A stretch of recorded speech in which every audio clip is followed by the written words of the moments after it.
দেশে ফিরলেন বেগম খালেদা জিয়া। বিমানবন্দর থেকে গুলশান পর্যন্ত লাখো মানুষের ঢল, উৎসবের আমেজে বরণ করলেন নেতাকর্মীরা। বিএনপি নেত্রীর প্রত্যাবর্তনে গণতন্ত্রে উত্তরণের পথ সহজ হবে বলেছেন মির্জা ফখরুল। জনগণের ভোটাধিকার বাস্তবায়নে নেতৃত্ব দেবেন আশা নেতাদের। ভোটারের বয়স 16, প্রার্থীর বয়স 23 চেয়ে নতুন সংস্কার প্রস্তাব এনসিপির। ক্ষমতার ভারসাম্য, জবাবদিহিতা ও বিকেন্দ্রীকরণে জোর। সর্বোচ্চ 2 বছর শাস্তির বিধান রেখে সাইবার সুরক্ষা অধ্যাদেশের খসড়ায় উপদেষ্টা পরিষদের অনুমোদন। ঈদুল আজহার ছুটি 10 দিন। দেখছিলেন ক্রাউন সিমেন্ট সংবাদ শিরোনাম, এবারে বিস্তারিত।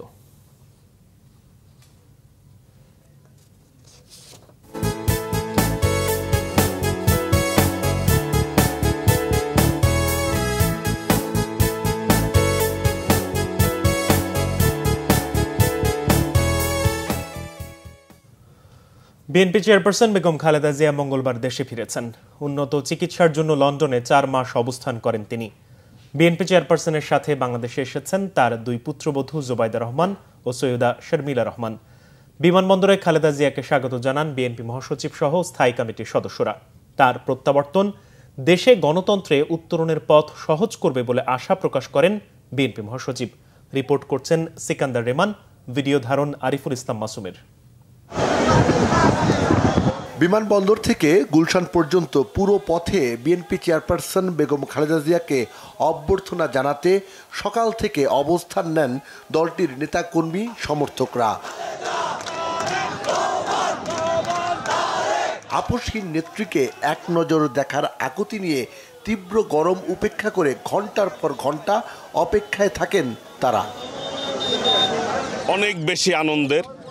আমি মনে করি গণতন্ত্র এক ধাপ এগিয়ে যাবে। মাইনাস করার যে ফর্মুলা সব কিছু মিলিয়ে তাকে কিন্তু এই গণতন্ত্রের পক্ষ থেকে, এদেশের সাধারণ মানুষের পক্ষ থেকে কিন্তু সরাতে পারেনি। আমরা ইনশাআল্লাহ দেশনেত্রী বেগম খালেদা জিয়ার নেতৃত্বে আগামী দিনে অনেক দূর এগিয়ে যাব এবং এই দেশ বাংলাদেশ অনেক দূর এগিয়ে যাবে।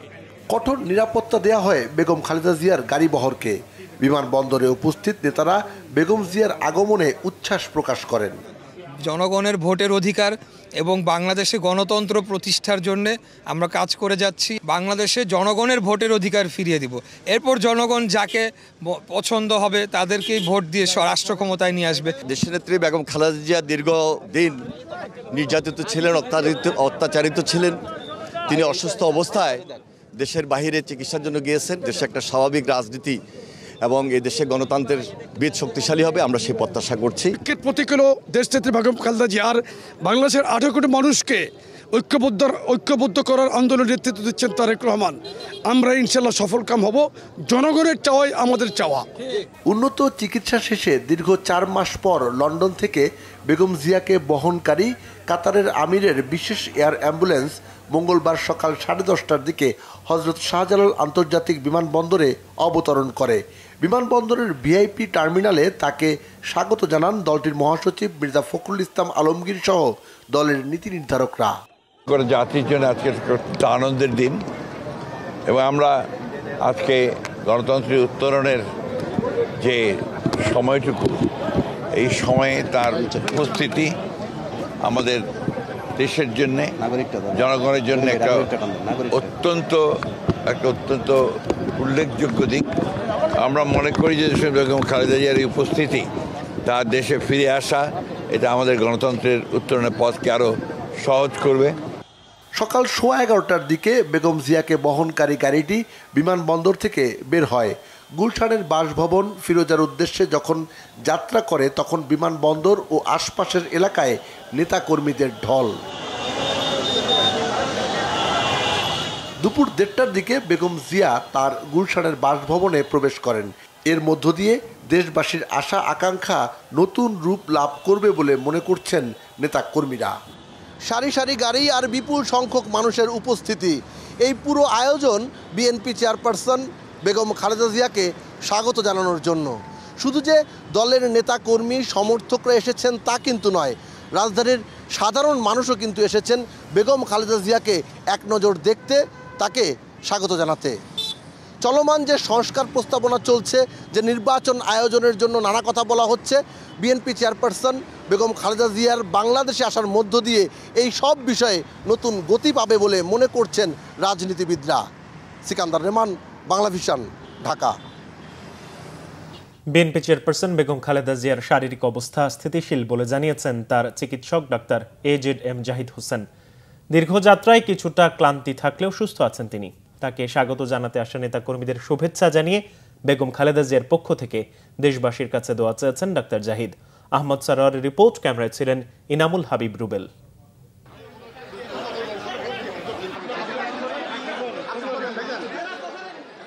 2018 সালের এপ্রিলের পর এই প্রথম বিএনপি চেয়ারপারসন বেগম খালেদা জিয়াকে হাঁটতে দেখা গেল। দুপুর 1:25 তিনি প্রবেশ করেন নিজ বাসভবন ফিরোজায়। ক্যান্টনমেন্টের বাসভবন থেকে উচ্ছেদের পর থেকেই বিএনপি চেয়ারপারসনের ঠিকানা এটি। যুক্তরাজ্যে উন্নত চিকিৎসায় আগের চেয়ে অনেক সুস্থ বেগম খালেদা জিয়া। দুই পুত্রবধূর হাত ধরে হেঁটে হেঁটেই প্রবেশ করলেন নিজের বাসায়। 14 ঘন্টার ভ্রমণ শেষে সকাল 10:30টায় হযরত শাহজালাল বিমানবন্দরে অবতরণ করে বিএনপি চেয়ারপারসনকে বহনকারী কাতারের রাজকীয় বহরের এয়ার অ্যাম্বুলেন্সটি। বিমানবন্দর থেকে বেরিয়ে দলীয় নেতাকর্মী এবং উৎসুক জনতার ভিড় ঠেলে দুপুর 1:25 ফিরোজায় ঢোকে বেগম জিয়াকে বহনকারী গাড়িটি। সেখান থেকে বেরিয়ে বিএনপি চেয়ারপারসনের ব্যক্তিগত চিকিৎসক ও দলের স্থায়ী কমিটির সদস্য ডাক্তার AZM জাহিদ হোসেন বেগম খালেদা জিয়ার স্বাস্থ্যের সর্বশেষ তথ্য জানান। অনেকটা শারীরিক মানসিকভাবে সুস্থ হয়ে উনি ফেরত এসছেন। যদিও 14 ঘন্টার জার্নি এবং রাস্তার এই জার্নির কারণে উনার শারীরিকভাবে উনি একটু অবসন্ন, তারপরেও মানসিকভাবে উনি অত্যন্ত উনার অবস্থা স্থিতিশীল আছে এবং সেই জন্য আমরা আল্লাহর কাছে দোয়া চাই, আপনাদের মাধ্যমে দেশবাসীর কাছেও ওনার সুস্থতা যাতে অব্যাহত থাকে সেজন্য দোয়া চাই। এদিকে বেগম খালেদা জিয়ার আগমন উপলক্ষে সকাল থেকেই ফিরোজার আশপাশের এলাকায় ভিড় করে দলের নেতাকর্মীরা। তাদের হাতে ছিল জাতীয় ও দলীয় পতাকা সহ নানা ব্যানার ফেস্টুন।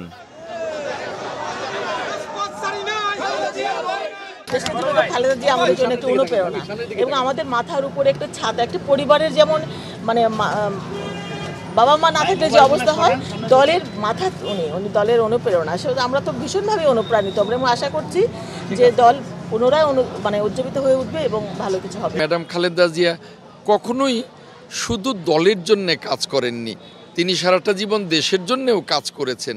কাজেই বাংলাদেশে এসে তিনি একদিকে বিশ্রামে থাকবেন, তার যদিও তিনি সুস্থ কিন্তু তারপরেও বয়স্কজনিত কারণে তিনি এখনই মাঠে নামতে পারবেন না, কিন্তু তিনি একদিকে বিশ্রামে থাকবেন, আর একদিকে যখনই জাতির প্রয়োজন হয় তখনই তিনি জাতির জন্যে তার যে নির্দেশনা থাকবে সে নির্দেশনা তিনি সব সময় দিয়ে যাবেন। জাতীয়তাবাদের পতাকাকে উনি সমুন্নত রেখে বাংলাদেশে এক প্রান্ত থেকে আরেক প্রান্ত ছুটে বেড়াবে, বাংলাদেশের মানুষকে আবারও নতুনভাবে ঐক্যবদ্ধ করে। আজকে বাংলাদেশের মানুষ হতাশ ছিল, আজকে বেগম খালেদা জিয়ার এই সুস্থতায় বাংলাদেশের নেতাকর্মীরা আবার উজ্জীবিত হয়ে উঠেছে। গুলশানে তার বাসভবন ও আশপাশের এলাকায় আগে থেকেই নিরাপত্তা জোরদার করা হয়। সেনাবাহিনী, বিজিবি, র্যাব ও পুলিশ মোতায়েন ছিল সেখানে। আহমেদ সারোয়ার, বাংলা ভিশন, ঢাকা। ফুল, ব্যানার ফেস্টুন আর স্লোগানে স্লোগানে খালেদা জিয়াকে পথে পথে শুভেচ্ছা জানিয়েছেন বিএনপি ও সহযোগী সংগঠনগুলোর নেতাকর্মীরা। বিমানবন্দর থেকে গুলশানের বাসভবন ফিরোজা পর্যন্ত দলীয় নেতাকর্মী সমর্থকদের ভালোবাসায় সিক্ত হন বেগম খালেদা জিয়া ও পুত্রবধূ ডাক্তার জুবাইদা রহমান এবং সৈয়দা শর্মিলা রহমান। বিমানবন্দর থেকে গুলশানের ফিরোজা পর্যন্ত পথে পথে নেতাকর্মীদের ভালোবাসা আর আবেগের খবর জানাচ্ছেন ওবায়দুল্লাহ মামুন, ছবি তুলেছেন মোহাম্মদ সেলিম। মানুষের বাঁধভাঙা উচ্ছ্বাস, ভালোবাসা আর আবেগের সম্মিলন ঘটেছে বিমানবন্দর থেকে গুলশানে বেগম জিয়ার বাসভবন ফিরোজা পর্যন্ত। মুখে দলীয় স্লোগান, হাতে হাতে ব্যানার, প্লেকার্ড আর ফেস্টুন, হাতে ফুল, কারো হাতে আবার ফুলের পাপড়ি। বৈশাখের খরতাপের মধ্যেও রাস্তায় দাঁড়িয়েছিলেন হাজারো নেতাকর্মী। লন্ডনে চিকিৎসা শেষে দেশে ফিরেছেন তাদের প্রিয় আপসীন দেশনেত্রী, তাই সবার অপেক্ষা ছিল বিমানবন্দরের ৮ নম্বর গেটের দিকে। ঘড়ির কাঁটা সকাল 10টা 38। দেশের মাটিতে অবতরণ করে বেগম জিয়াকে বহনকারী কাতারের বিশেষ এয়ার অ্যাম্বুলেন্সটি। বিমানে বেগম জিয়ার সঙ্গে ছিলেন তার 2 পুত্রবধূ। 11টা 20 মিনিটে বিমানবন্দর থেকে বের হন তিনি। বিমানবন্দর থেকে গুলশান 2 যেতে খালেদা জিয়াকে বহনকারী বহরটির সময় লেগেছে প্রায় 1.5 ঘন্টা। সড়কের দুপাশে নেতাকর্মীদের ঢল। আইনশৃঙ্খলা বাহিনীর সহায়তায় বেগম জিয়াকে বহনকারী বহরটি ধীর গতিতে যেতে থাকে গন্তব্যে। দুপাশে জাতীয় আর দলীয় পতাকা হাতে নিয়ে দাঁড়িয়ে দলীয় চেয়ারপারসনকে অভিবাদন জানান কর্মীরা। আগামীতে নতুন বাংলাদেশের নেতৃত্ব দেবেন তিনি, এমন প্রত্যাশা নেতাকর্মীদের। আমাদের নেত্রী বাংলাদেশের শুধু বিএনপির নেত্রী নন, 18 কোটি মানুষের প্রাণের নেত্রী বেগম খালেদা জিয়া। বাংলাদেশের জনগণ সারা দেশে আনন্দ উৎসব করতেছে। দেশের গণতন্ত্র প্রতিষ্ঠা হবে, দেশের সার্বভৌমত্ব প্রতিষ্ঠা থাকবে দেশনেত্রী বেগম খালেদা জিয়ার নেতৃত্বে, দলের ভারপ্রাপ্ত চেয়ারম্যান জনাব তারেক রহমানের নেতৃত্বে। মানুষের বাদ ভাঙা উচ্ছ্বাস আর র্যালির মাঝখান দিয়ে বাসভবনের দিকে অগ্রসর হন বিএনপির চেয়ারপারসন বেগম খালেদা জিয়া। তাকে স্বাগত জানাতে যেভাবে সবাই এসেছেন তা দলের প্রতি তাদের আস্থার প্রমাণ, বলছেন তৃণমূল নেতাকর্মীরা। আগামী দিনের মতো আমাদের পাশে থেকে নেতৃত্ব দিয়ে আমাদের ভোটাধিকার আবার প্রতিষ্ঠা করবেন। দীর্ঘ 43 বছরের রাজনৈতিক জীবনে তার সীমাহীন আত্মত্যাগ, দেশপ্রেম, সততা তাকে জনগণের মাঝে চিরস্মরণীয় করে রেখেছে। আমাদের মহান নেত্রী, দেশনেত্রী, এবং উনি বলেছে উনি গণতন্ত্রের নেত্রী, বাংলাদেশের ভোটের নেত্রী। চিকিৎসা শেষে বেগম জিয়ার প্রত্যাবর্তনে নেতাকর্মী ও সাধারণ মানুষের মনে আস্থা বেড়েছে। তার নেতৃত্বে গাথা আগামীর নতুন বাংলাদেশের ঠিকানা, এমন মন্তব্য বিএনপির নেতাকর্মীদের। ওবায়দুল্লাহ মামুন, বাংলা ভিশন, ঢাকা। দেশে ফিরে অসুস্থ মা সৈয়দা ইকবাল মান্দ বানুর সাথে দেখা করেছেন বিএনপির ভারপ্রাপ্ত চেয়ারম্যান তারেক রহমানের স্ত্রী ডাক্তার জুবাইদা রহমান। মঙ্গলবার সন্ধ্যায় বিএনপি চেয়ারপারসন খালেদা জিয়ার গুলশানের বাসভবন ফিরোজা থেকে কড়া নিরাপত্তা একটি প্রাইভেট কারে করে রাজধানীর স্কয়ার হাসপাতালে চিকিৎসাধীন মাকে দেখতে যান ডাক্তার জুবাইদা রহমান। তার মা ইকবাল মান্দ বানু সম্প্রতি স্বাস্থ্য জটিলতা নিয়ে স্কয়ার হাসপাতালে ভর্তি হন। মায়ের সাথে দেখা করার পর সেখান থেকে ডাক্তার জুবাইদা ধানমন্ডিতে মায়ের বাসা মাহবুব ভবনে যাওয়ার কথা। সেখানেই থাকবেন তিনি। দীর্ঘ 17 বছর পর মঙ্গলবার সকাল 10:38 কাতারের আমিরের দেয়া বিশেষ রাজকীয় এয়ার অ্যাম্বুলেন্সে শাশুড়ি খালেদা জিয়ার সঙ্গী হয়ে হজরত শাহজালাল আন্তর্জাতিক বিমানবন্দরে পৌঁছান ডাক্তার জুবাইদা। ভোটারের বয়স 16 আর প্রার্থীর বয়স কমপক্ষে 23 করার পক্ষে জাতীয় নাগরিক পার্টি এনসিপি। সেই সঙ্গে ক্ষমতার ভারসাম্য, জবাবদিহিতা এবং বিকেন্দ্রীকরণকে প্রাধান্য দিয়ে সংগঠনটি নতুন সংস্কার প্রস্তাব দিয়েছে। মঙ্গলবার সকালে জাতীয় ঐক্যমত্য কমিশনের সাথে বৈঠকের সূচনায় কমিশনের সহসভাপতি অধ্যাপক ডক্টর আলী রিয়াজের হাতে নতুন এই সংস্কার প্রস্তাব তুলে দেন এনসিপির সদস্য সচিব আখতার হোসেন।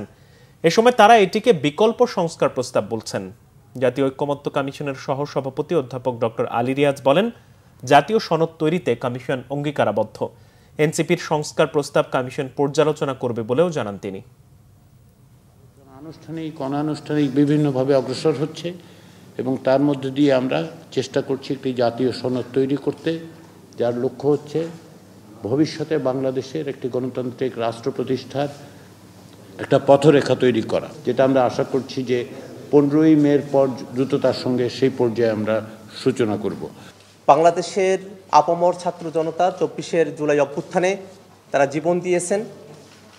তাদের জীবন দেওয়া, তাদের শাহাদাত বরণ করা যেন সার্থক হয়, বাংলাদেশ যেন অতীতের মতো ফেসিবাদী এবং স্বৈরতান্ত্রিক শাসন কাঠামোর মধ্যে না থেকে গণতান্ত্রিক উত্তরণের পথে নিজেদেরকে সামিল করতে পারে, সেই জায়গায় জাতীয় নাগরিক পার্টি এনসিপির পক্ষ থেকে মৌলিক সংস্কারের কিছু প্রস্তাবনা আমরা আজকে হাজির করেছি। আইন উপদেষ্টা ডক্টর আসিফ নজরুল বলেছেন, ভিন্ন মত ও প্রতিক্রিয়া দেখানোর ক্ষেত্রে সব পক্ষকেই সহনশীলতা ও শালীনতার পরিচয় দিতে হবে।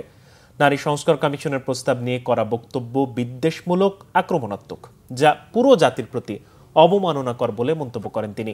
মঙ্গলবার রাজধানীর ফরেন সার্ভিস একাডেমিতে তিনি এই মন্তব্য করেন। এদিকে নারীদের নিয়ে আপত্তিকর শব্দ চয়নের জন্য দুঃখ প্রকাশ করেছে হেফাজত ইসলাম বাংলাদেশ। সংগঠনটির দপ্তর সম্পাদক মাওলানা আফসার মাহমুদের পাঠানো এক বিবৃতিতে সংগঠনটির যুগ্ম মহাসচিব মাওলানা আজিজুল হক ইসলামাবাদী দুঃখ প্রকাশ করেন। এর আগে নারী বিষয়ক সংস্কার কমিশনের প্রস্তাবের সমালোচনায় নারীদের প্রতি অমর্যাদা কর বক্তব্যের নিন্দা ও প্রতিবাদ জানায় জাতীয় নাগরিক পার্টি। প্রকাশ্য জনসভায় নারীর প্রতি অবমাননাকর বক্তব্যের জন্য হেফাজত ইসলামকে ৩ এনসিপি নেত্রী সহ ৬ নারী লিগ্যাল নোটিশ পাঠিয়েছে। আইন উপদেষ্টা আসিফ নজরুল বলেন, ভিন্ন মত থাকতে পারে, তবে তা হওয়া উচিত শালীনতা বজায় রেখে। সরকার যে কোনো ধরনের বড় সংস্কার রাজনৈতিক ঐক্যমত্য ছাড়া বাস্তবায়ন করবে না বলেও জানান আইন উপদেষ্টা। যতগুলা সংস্কার কমিশন হয়েছে সবগুলোর ব্যাপারেই কিছু না কিছু ক্ষেত্রে ভিন্ন মত এসেছে। তো নারী সংস্কার কমিশনের যে প্রস্তাব সেখানেও ভিন্ন মত থাকতেই পারে। অধিকাংশ ক্ষেত্রে ভিন্ন মত শালীনভাবে প্রকাশ করা হয়েছে, কিন্তু কিছু ক্ষেত্রে অত্যন্ত বিদ্বেষমূলক, আক্রমণাত্মক এবং নারী শুধু না মানে পুরা জাতির প্রতি অবমাননাকরভাবে প্রতিক্রিয়া ব্যক্ত করা হয়েছে। তা আমরা আশা করব ভিন্ন মত এবং প্রতিক্রিয়া জ্ঞাপন করার ক্ষেত্রে সবাই যেন সহনশীলতা এবং শালীনতার পরিচয় দেয়। সর্বোচ্চ ২ বছর শাস্তির বিধান রেখে সাইবার সুরক্ষা অধ্যাদেশ ২০২৫-এর খসড়ায় অনুমোদন দিয়েছে উপদেষ্টা পরিষদ। এর ফলে আগের আইনে থাকা বিতর্কিত ৯টি ধারা বাতিল হলো। আইন উপদেষ্টা আসিফ নজরুল জানান, আগামী ১ সপ্তাহের মধ্যে সাইবার সুরক্ষা অধ্যাদেশটির গেজেট নোটিফিকেশনের পর আগের আইনের সব মামলা স্বয়ংক্রিয়ভাবে বাতিল হয়ে যাবে। এছাড়া উপদেষ্টা পরিষদ সিদ্ধান্ত নিয়েছে এবার ঈদ উল আজহার ছুটি হবে ১০ দিন। রিপোর্ট সৈয়দ আব্দুল মুহিতের। মঙ্গলবার রাজধানীর তেজগাঁওয়ে প্রধান উপদেষ্টা ডক্টর মোহাম্মদ ইউনূসের সভাপতিত্বে উপদেষ্টা পরিষদের বৈঠক হয়। সাইবার সুরক্ষা অধ্যাদেশ ২০২৫-এর খসড়া অনুমোদন পায় বৈঠকে। এতে পুরনো সাইবার সিকিউরিটি আইনের বিতর্কিত ৯টি ধারা বাতিলের সাথে থাকছে মিথ্যা মামলা করলে শাস্তির বিধানও। অনলাইন জুয়া নিষিদ্ধ ও ইন্টারনেটকে নাগরিক অধিকার বলা হয়েছে নতুন আইনে। রাজধানীর ফরেন সার্ভিস একাডেমিতে ব্রিফিংয়ে আইন, বিচার ও সংসদ বিষয়ক উপদেষ্টা ডক্টর আসিফ নজরুল জানান, আগামী ১ সপ্তাহের মধ্যে আইনটি কার্যকর করা হবে। দেশে প্রথমবারের মতো অনলাইন জুয়া নিষিদ্ধ করা হয়েছে। প্রথমবারের মতো সাইবার স্পেসে নারী শিশু নির্যাতন এবং যৌন হয়রানিকে শাস্তিযোগ্য অপরাধ হিসেবে স্বীকৃতি দেওয়া হয়েছে। এবং এই আগের যে আইনটা ছিল ডিজিটাল সিকিউরিটি অ্যাক্ট, সেখানকার ৯টা ধারা বাতিল করা হয়েছে এবং এই ৯টা ধারাই ছিল কুখ্যাত ধারা। এই ধারাগুলোতে ৯৫% মামলা দায়ের হয়েছিল। হয়তো আপনার এই সপ্তাহের মধ্যে এটা চূড়ান্তভাবে প্রয়োগ হয়ে যাবে। তবে নারী ও ধর্মীয় উস্কানির ক্ষেত্রে আইনের শক্ত প্রয়োগ থাকবে। হয়রানিমূলক কন্টেন্ট প্রকাশ বা ধর্মীয় ঘৃণা এবং সহিংসতা সৃষ্টিকারী কোনো কন্টেন্ট প্রকাশ, সেটার ক্ষেত্রেও আমরা রক্ষা কবচ রেখেছি।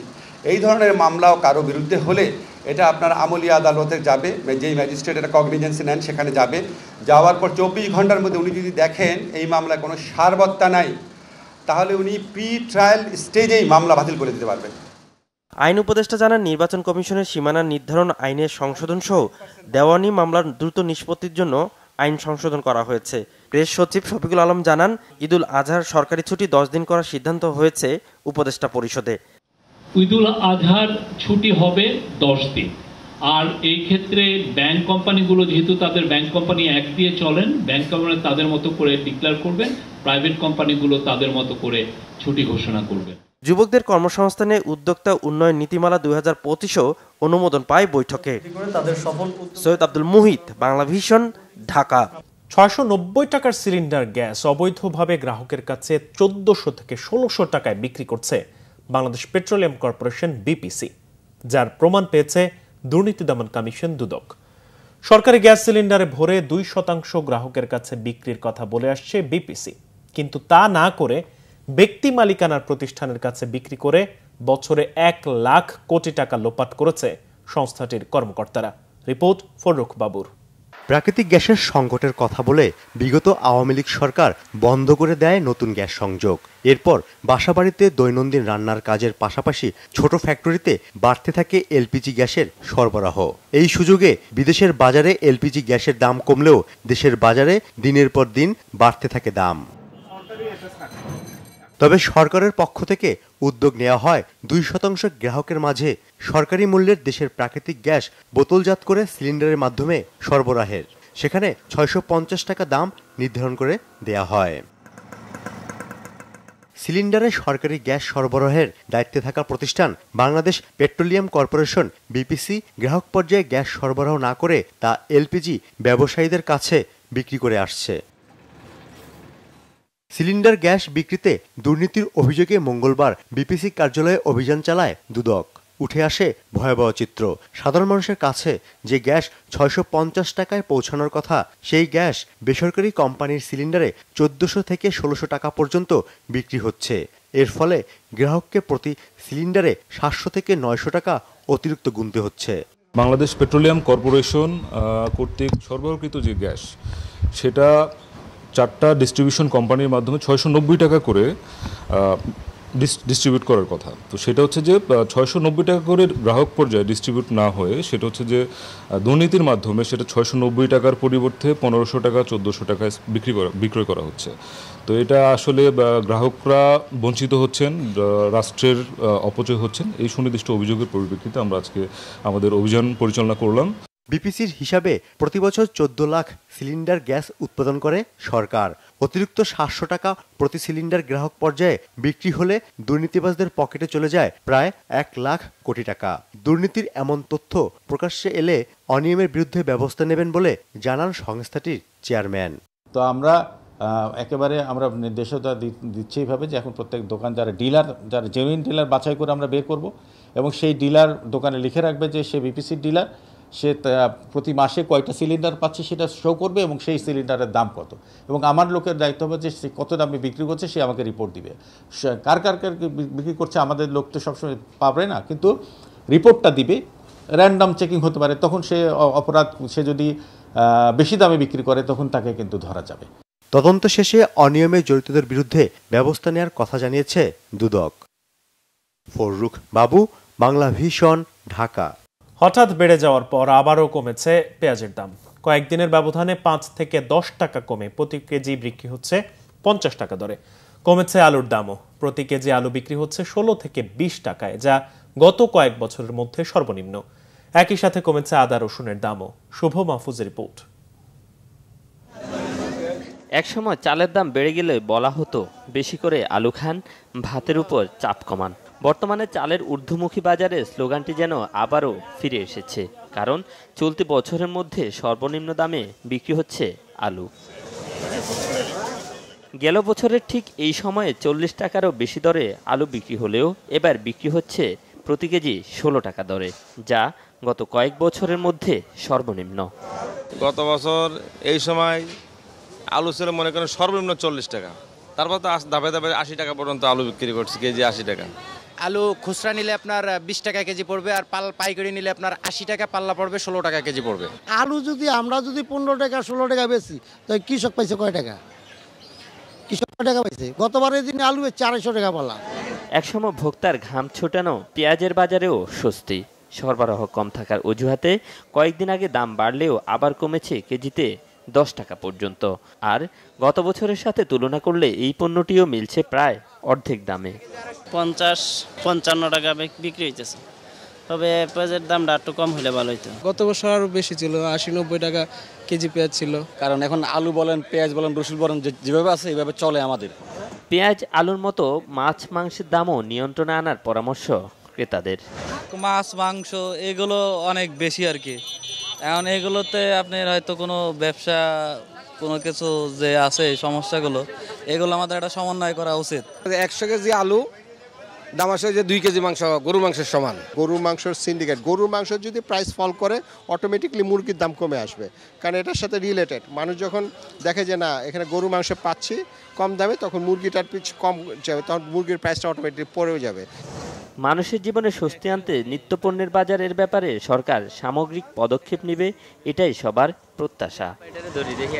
শুভ মাহফুজ, বাংলা ভিশন, ঢাকা। সংবাদ শেষ করব ক্রাউন সিমেন্ট শিরোনামগুলো আরো একবার জানিয়ে। দেশে ফিরলেন বেগম খালেদা জিয়া। বিমানবন্দর থেকে গুলশান পর্যন্ত লাখো মানুষের ঢল। উৎসবের আমেজে বরণ করলেন নেতাকর্মীরা। বিএনপি নেত্রীর প্রত্যাবর্তনে গণতন্ত্রে উত্তরণের পথ সহজ হবে বলেছেন মির্জা ফখরুল। জনগণের ভোটাধিকার বাস্তবায়নে নেতৃত্ব দেবেন আশা নেতাদের। ভোটারের বয়স 16 ও প্রার্থীর বয়স 23 চেয়ে নতুন সংস্কার প্রস্তাব এনসিপির। ক্ষমতার ভারসাম্য, জবাবদিহিতা ও বিকেন্দ্রীকরণে জোর। সর্বোচ্চ 2 বছর শাস্তির বিধান রেখে সাইবার সুরক্ষা অধ্যাদেশের খসড়ায় উপদেষ্টা পরিষদের অনুমোদন। ঈদুল আজহার ছুটি 10 দিন। এই ছিল এখনকার মতো। পরের সংবাদ সকাল 7:30টায় দেখার আমন্ত্রণ রইল। এছাড়া বাংলাভিশন সংবাদ ও সংবাদ সংশ্লিষ্ট অনুষ্ঠান দেখতে ভিজিট করুন www.bbnews24.com ও facebook.com/banglavisionnews এবং সাবস্ক্রাইব করুন youtube.com/banglavisionnews। ধন্যবাদ।